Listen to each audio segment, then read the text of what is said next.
В рамках стратегического соглашения между правительством Кыргызской республики и Центерра Голд будет создан фонд развития природы. Канадские инвесторы произведут единовременный платеж в бюджет фонда 57 миллионов 400 тысяч долларов. Кроме того, по новым дополнительным условиям соглашения ежегодный платеж составит 3 миллиона 700 тысяч долларов на природоохранные мероприятия. Подробности далее. Профессиональный фотограф и эколог-энтузиаст Влад Ушаков часто разъезжает по регионам Кыргызстана. И с каждым годом, по словам любителей природы, в стране все сложнее найти нетронутые уголки флоры и фауны.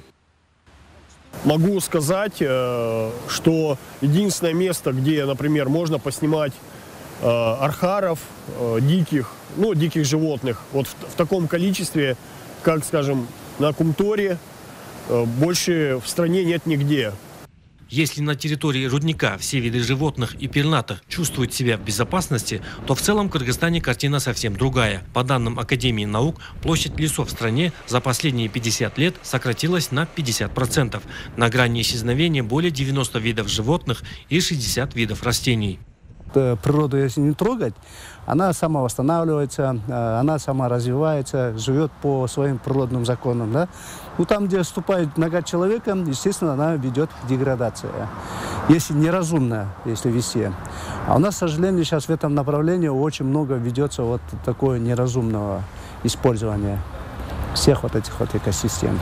Ведущаяся на протяжении десятков лет хищническая вырубка леса, браконьерство, нерациональный выпас скота и другие факторы привели к тому, что теперь на восстановление экосистем требуются колоссальные средства, которых в госбюджете нет. И финансовая поддержка канадским инвесторам Фонда развития природы, учрежденного правительством, по мнению экологов, позитивно скажется на вопросах защиты окружающей среды Кыргызстана.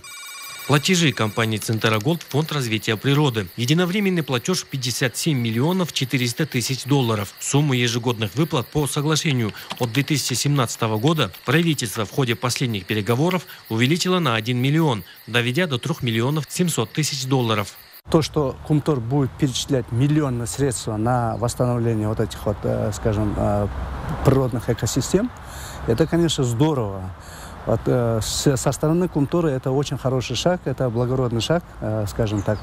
Это необходимый сейчас на нынешний момент.